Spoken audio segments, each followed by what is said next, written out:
Hi, hello, my name's Devraj and today's video is going to be about anger. Anger is an emotion that I feel like I spent a big chunk of my life working with, especially when I was in therapy. When I started to do therapy like 25 years ago, anger was really the only emotion that I could access. I was always an angry young man. I was a punk for a long time. I dropped out when I was 21 and this kind of thing. And I was very familiar with anger. When I came across specific therapy from the Osho school that was working a lot with anger, I thought, wow, that's for me. So I ended up getting involved in a very long group therapy process with a heap of other people, and for about 5, 6, 7 years. And anger release and anger expression was a big part of that. And on that journey, I learned quite a lot about anger. I think the first thing that it's really important to get about anger is to actually understand what anger is. Because without this understanding, it's very easy to be angry in the world and feel like you're just right. You're angry about this person, this guy at work, you're angry about the political system, you're angry about the lack of equality, whatever. You can just make yourself right. Your mind can build up a case and you can make yourself right to go around being angry. But until you come to understand what anger really is in simple psychological terms, it's hard to really work with it and move beyond it. So a simple but very precise definition of anger is that anger is our natural response to any perceived sense of invasion. Let me just say that again because it's very precise and very useful. Anger is our natural response to any perceived sense of invasion. And further to that, it's mediated unconsciously. We are not consciously deciding to be angry. Our brain is monitoring our environment all the time. And when it perceives any sense of invasion, whether or not a sense of invasion is actually going on or not, if it perceives it, if it registers that, anger will naturally be triggered from the amygdala as a defensive response to keep our boundaries safe. The action of anger is to re-establish boundary. That's its original function. That's why we evolved to get angry. So really the key word here is invasion. And this applies whether we're talking about someone physically coming, into your space without being, too quickly, or you didn't agree to it, or if they're coming at you, psychologically, mentally, challenging your ideas, challenging your beliefs. We feel a sense of invasion, and there's this anger that arises in us to push back against it. And the key word to understand here is invasion, because there must be a personal sense of invasion for anger to be triggered as a response. And if you don't understand this, it's very easy to look at the world and be angry, but you're not actually owning that you feel on some level invaded. Because we grow up not to investigate these kinds of feelings, not to own them, not to look at them. That's the kind of cultural conditioning we receive. But unless we start to introspect on how do I feel invaded in this situation, we can never really get very far with anger. The best we can do is learn some release techniques and do them on a regular basis. So this is the first thing I want to say about anger. There must be a sense of invasion. Even if right in the moment you're not consciously aware of it, it will be going on. There will be a sense of invasion. And it's good to look for that. Maybe there's like a guy at work who makes little comments, and on some subtle level he's trying to compete with you and push you down in some way. You feel invaded by that. Maybe it's more physical and someone is just coming right into your boundaries a lot. There's a sense of invasion. So if you are busy with anger right now, do introspect on the situations where you get angry and try to understand where the invasion is coming from, where the sense of it, because it will be there. Another very useful thing to understand about anger is that it can become stored in the body from childhood. This typically happens around the age of 2, 3, 4, 5, when we start to kick off as kids and make a lot of racket, and we're trying to forge an ego, and then our parents or other caregivers may come in a bit strong, and we start to internalize and understand that it's not safe to be angry. Because we know instinctively at a deeper level, if our parents or other caregivers withdraw their care, then we will die. So it's very easy in the infant mind to have the experience of anger, of expressing anger, of being angry, encoded with a death threat, with a life threat. And with people that you experience, you say that they never get angry. Usually that has happened to quite a deep level inside. It's not natural to never get angry. You know, your brain is constantly producing a sense of anger in today's modern world, especially if you live in a city to some degree. But to go back to what I was saying, it's very important to understand that we can thus store this sense of anger. It becomes repressed as part of a defensive strategy when we're a little kid, and then that often doesn't get released, and so we go through life a bit of a pleaser, we avoid confrontation, and there is this repressed sense of anger inside. And if at some point, as we are now in our 20s or an adult, that sense of anger starts to become mobilized in the body, we find ourselves being triggered by simple situations, maybe very little situations going on in our day-to-day world. Someone just comes a little bit too close to you in the supermarket, doesn't really notice you're there, and we're like at DEFCON 1, ready to just punch them out. And we don't really understand why we've got such an extreme reaction to what, when we look at it objectively, quite a small transgression or invasion. So this is the second most important thing to understand about anger. We've got the invasion, number one, and number two, that there can be stored anger inside of us, and that causes us, when it starts to become mobilized, to overreact. And relating to the second one, it can be useful to introspect on the situations where we get angry and say, what do they symbolically represent to us? For me, I always had a sense that one of my caregivers was quite manipulating. That was my perception. Whether it was true or not, that was my perception. And then when I feel like I'm being manipulated, or I see manipulation going on in the world, at political level, or just in someone in their interaction with me, this unnatural level of anger can be triggered in me. It's like quite a minor thing maybe that's happening, but I'm enraged about this thing, this manipulation game going on. That's because of my personal wounding around manipulation as a kid. And the reality is, just to mention here, even when you do a lot of release, and I did a lot of release, you will still get triggered. It's just that there's not so much energy behind it, and you can kind of understand it and come back quite quickly. And this brings me naturally to the third thing that I want to say about anger, which is that it's very easy when you're not experienced with anger release, and we've never had a real release, to develop the belief that if you could just really rage and let out anger, then you would be healed and, it would go away. And this kind of belief also applies to emotional pain. It's the same. When you haven't cried, when you've never had a really deep cry, it's easy to form the belief that all you need is one big cry. And both of these beliefs, as you will discover if you have a deep release, are not true. When I started to do a lot of anger release, a lot of catharsis, I had at some point deep releases. Not straight away, it took me a while. It took me a few weekend workshops to get in really deep. But once I'd had the releases, I had this expectation wow, my whole life is just fixed now and I don't need any more therapy and it's all going to be great. And it's just not like that. You have a deep release, something moves, you take some of the charge out from inside, but then mostly you go back to how you were. There's just subtle differences and little differences that have happened. And you need to keep going on your journey, working with it, and developing awareness from it. Because anger, like emotional pain, is a natural emotion. And all we can really do is take the charge out, take the stuff from the past out. Anger is not going to go away. You get invaded, if I get a sense of invasion, I can feel it, the fire's there. If I'm upset, I'm wounded, I feel hurt, I can feel it in my heart. The emotions, if anything, are closer to the surface and more visceral and more easy to get triggered.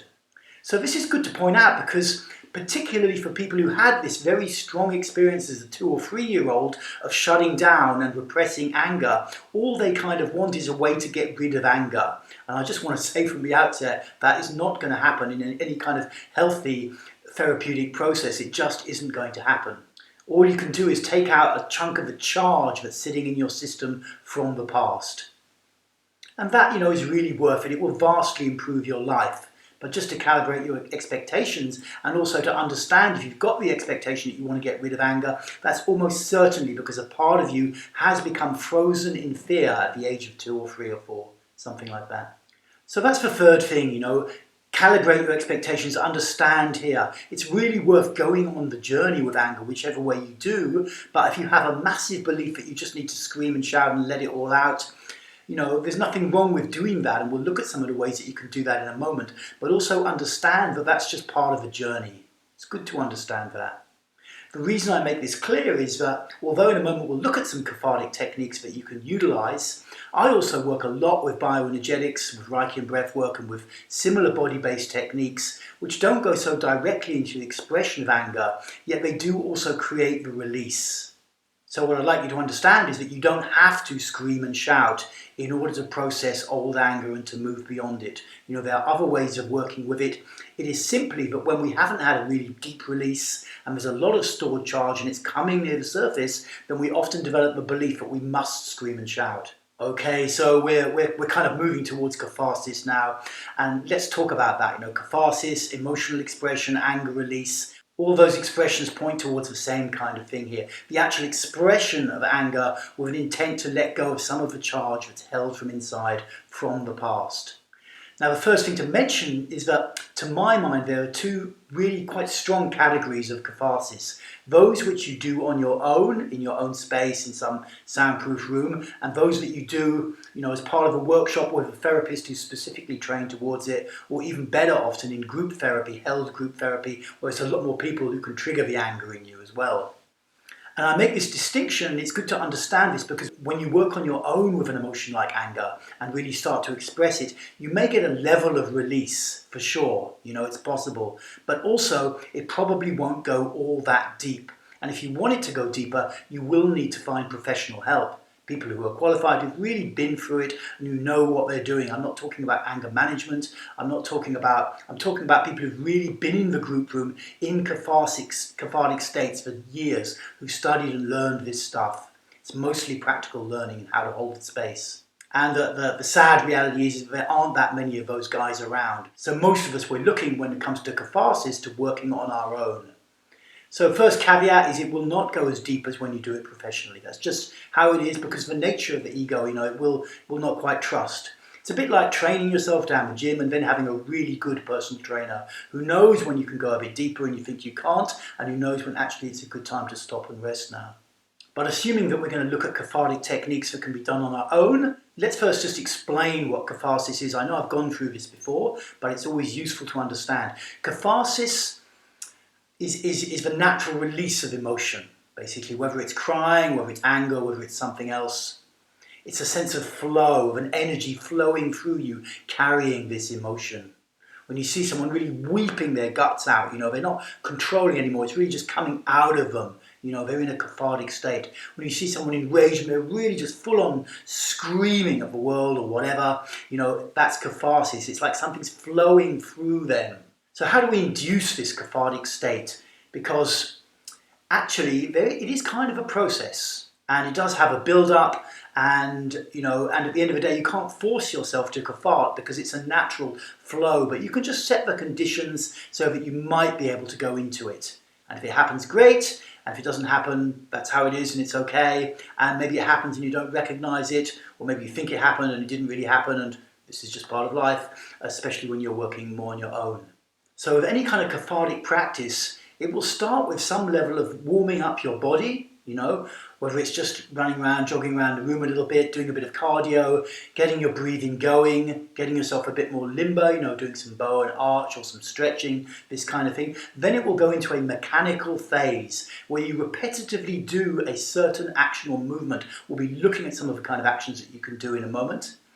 And then when you've done this repetitive action or movement, usually for like a space of something like 15 to 30 seconds, quite full on, you may feel a cathartic element coming in and just taking you over. And your body starts to go into a natural release itself. It's no longer your mind driving it mechanically. You've done the warming up, you've done the mechanical bit, and something just starts to come out of you. And that's this much looked for natural release, a cathartic release. That's what it is. So having explained that, let's just take a look at a couple of cathartic exercises also as a way of giving you an example. Now, I don't have a punch bag here in my living room, but I'm going to imagine that I do and just stand up and show you a way that you can work. Okay, so for the purposes of this exercise, you need to imagine there's a punch bag about here, basically, like one of those big body bags that you get down a boxing gym or that kind of thing. It's quite solid, heavy, made of plastic or leather or something like that. You punch into it usually with gloves or bare fists.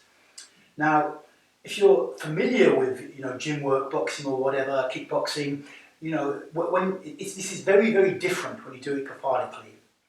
The whole exercise has to be approached in a completely different manner. So whether you did like 10 years of kickboxing, Muay Thai, or whether you've never hit anything in your life, you're exactly at the same level when it comes to catharsis. The person who's done all the kickboxing is no more experienced in some ways. They're actually at a slight disadvantage because they've already got a certain conditioning of how to kick and punch.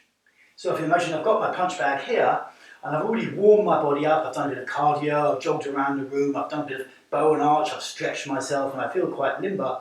What I'm going to do is start to mechanically punching the bag like this, once every second or so, and making a sound. Now this is very, very important. Having led a lot of catharsis in my time, there's always something like at least 50% of the people do not make sound or do not make anywhere near enough sound. They're still frozen inside and they're scared to make sound. And that's okay, but for this exercise to work, you need to make sound. So I'm like, and then after about 15 seconds of just punching like that, you endeavour to punch really hard to make as much sound as you can and to fully release something. So it's more like, no punch bag there, but hopefully you get the idea. Now this is the cathartic component when you may find a force kind of taking you over and you just go straight into it like that and something comes out of you. Now something really important to understand here, like I mentioned about the kickboxer and the person who's a total beginner, you do not hold back. When you learn any kind of martial arts or fighting sport that involves, punching, kicking, you always monitor your power level. You don't want to drain yourself of energy because it will leave you wide open to being attacked by the other guy. But in this, no, you don't do that. You don't hold back. You go fully into it. You try to express everything from your bodily movement and equally important, in fact, more important, from your voice. You really scream and shout and rage as you punch against the bag and you try to just completely drain yourself in like 15 or a maximum of 30 seconds. And then when that's done, if 30 seconds is gone, whether you feel complete or not, you just come gently to the floor and just lie flat out, basically. And you close your eyes and you breathe and you feel your body for 3, 4, 5 minutes at least 3 minutes. So let's just go over those 3 stages again because they're common to pretty much any cathartic practice. Some level of opening, warming up, getting it going, some level of mechanical movement with sound, and then a phase when you just try to give it everything. You try to give it everything. Do not hold back. Having led this exercise quite a lot in my time, it's very, very common, particularly for men who are used to aggression or violence. They find it very difficult to make sound, to really just go for sound. And they find it very difficult to just bash and try to just completely release something from inside of them. They're much more controlled and they're not allowing themselves to just go fully into something with sound and movement. Kids who had a history of maybe being beaten up or having to defend themselves against the parents, when they're in extreme emotions, they will mobilize their power to fight. They won't mobilize their power to release, which is natural and understandable. But it's good to be aware of this, that when you get to the cathartic stage, you must go through it with everything. If you hold anything back, it's not going to work, and you must make a lot of sound. Okay, so that's punch bag catharsis. You have to imagine the punch bag. Sorry about that. Now let's look at another form of catharsis, which is, in a sense, even more natural, because it's something that little babies do, little kids do, when we're really, really toddlers. It's an exercise called the tantrum. I've done it before in my video series on bioenergetics on my YouTube channel. You can find it there, but let's just take a quick look at it here as well, because it goes through the same processes, but it's interesting because it works with a natural body movement which we've acquired from our genes, a natural way of releasing.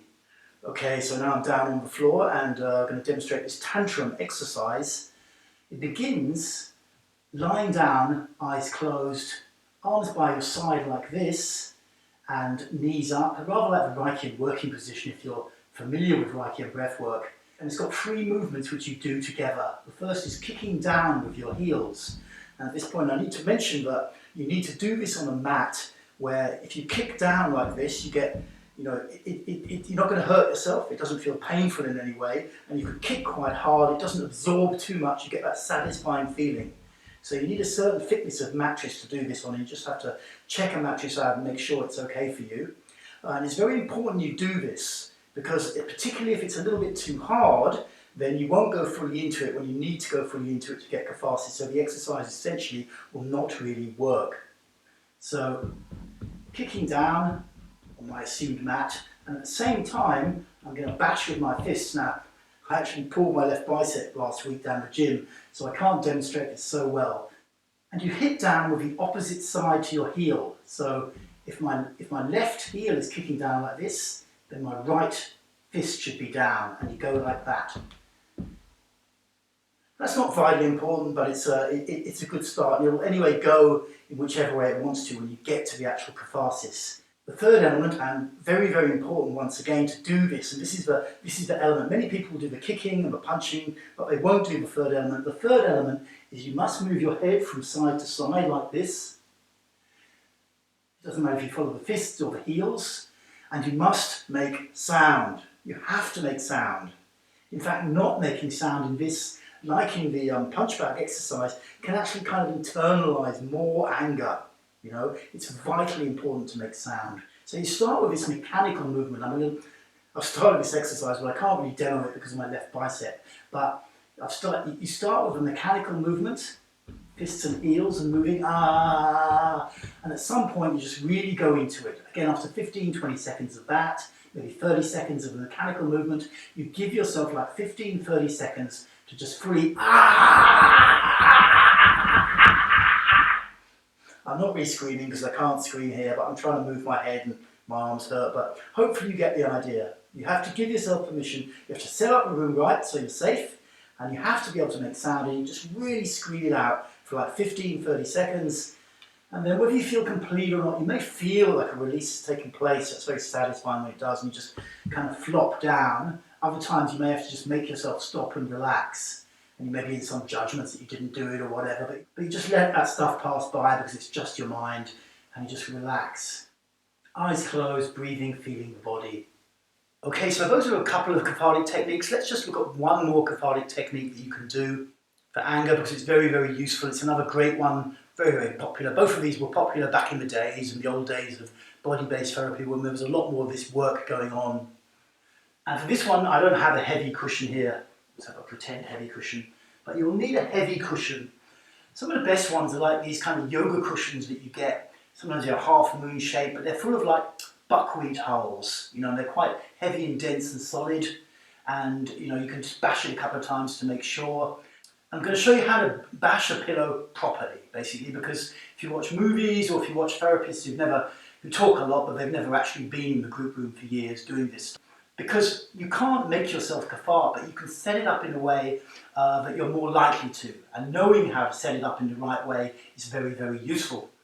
And I'm going to come up onto my knees with the cushion in front of me like this.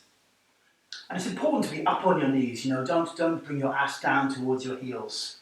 Put my hands together, two fists, but do not interlock your fingers, very important. You could hurt your fingers or even break one.